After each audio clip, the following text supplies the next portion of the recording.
आज हम फिजिक्स की दुनिया के एक ऐसे गहरे राज की बात करने वाले हैं, एक ऐसी सच्चाई जो शायद हमारे यूनिवर्स को देखने का नजरिया ही हमेशा के लिए बदल दे। तो चलिए सीधे मुद्दे पर आते हैं। ये सवाल सुनने में थोड़ा अजीब लग सकता है ना। अरे भाई, हम सबने स्कूल में पढ़ा है कि प्रकाश की गति क्या है। ये तो साइंस का एक बेसिक रूल है। लेकिन क्या हो अगर कोई कहे कि इसे आज तक किसी ने ठीक से मापा ही नहीं है। हाँ, ये वही जाना पहचाना नंबर है। 299,79,248 मीटर्स प्रति सेकेंड। लाइट की स्पीड, हमारे यूनिवर्स की अल्टीमेट स्पीड लिमिट हानि है। सच तो ये है कि असली राज इसी नंबर के अंदर ही छिपा हुआ है। और यहीं से आज की हमारी कहानी शुरू होती है।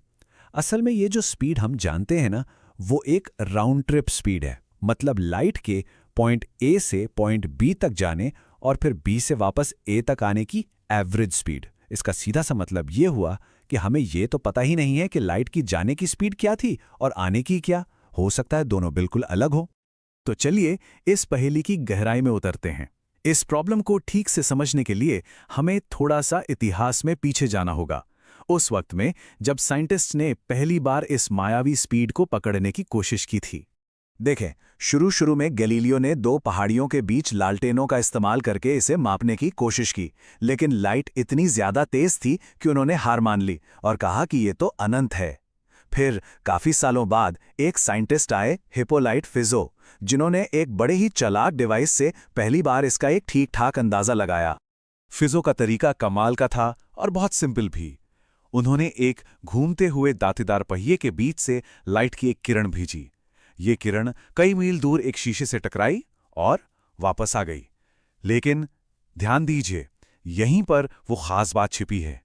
लाइट को मापने के लिए उसे जाना भी पड़ा और वापस भी आना पड़ा, और यही इस पूरी गुत्थी की जड़ है। इस कॉन्सेप्ट को और आसानी से समझने के लिए चलिए एक कार का एग्जाम्पल लेते हैं। सोचिए, एक कार कहीं जाने के लिए 200 किलोमीटर प्रति घंटे की रफ्तार से चलती है और वापसी में 100 की रफ्तार से आती है। तो बताइए, इस पूरी ट्रिप की एवरेज स्पीड क्या होगी? पहली बार में दिमाग में क्या आता है? 150 है ना। लेकिन ये जवाब गलत है। सही जवाब है 133.3 किलोमीटर प्रति घंटा। थोड़ा चौंकाने वाला है ना। ये हमारे कॉमन सेंस को चैलेंज करता है। तो ऐसा क्यों हुआ? देखिए, गणित यहां काम करता है। एवरेज स्पीड निकालने के लिए हम सिर्फ स्पीड का एवरेज नहीं लेते, बल्कि हम टोटल डिस्टेंस को टोटल टाइम से डिवाइड करते हैं।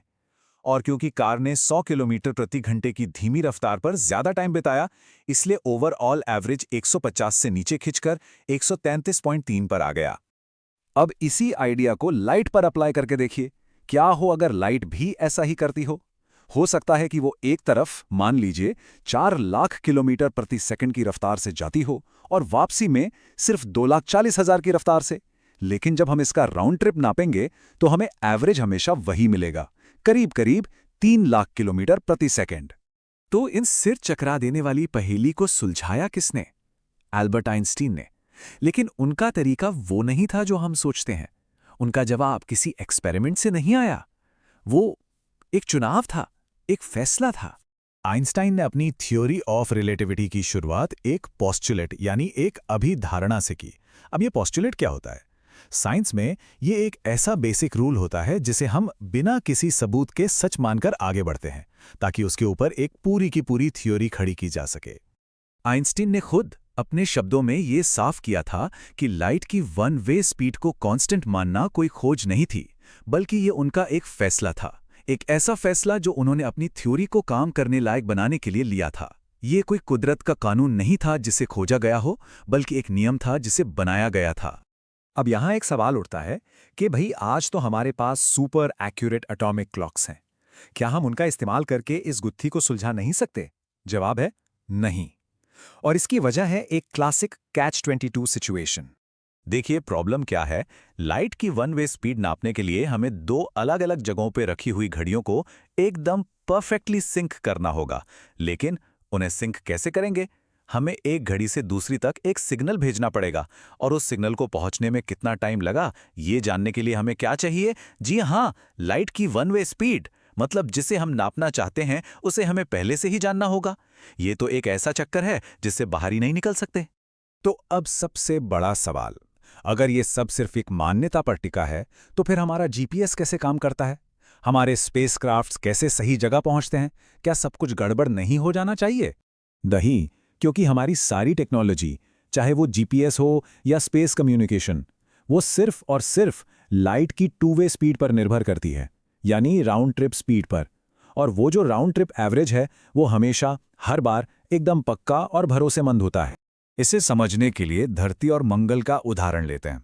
मान लीजिए, धरती से दोपहर 1 बजे एक सिग्नल मंगल की ओर भेजा गया। अगर हम माने कि लाइट के आने जाने की स्पीड बराबर है, तो सिग्नल 1:10 पर मंगल पहुंचेगा और उसका जवाब हमें 1:20 पर धरती पर मिलेगा। ठीक है, अब दूसरा केस देखते हैं।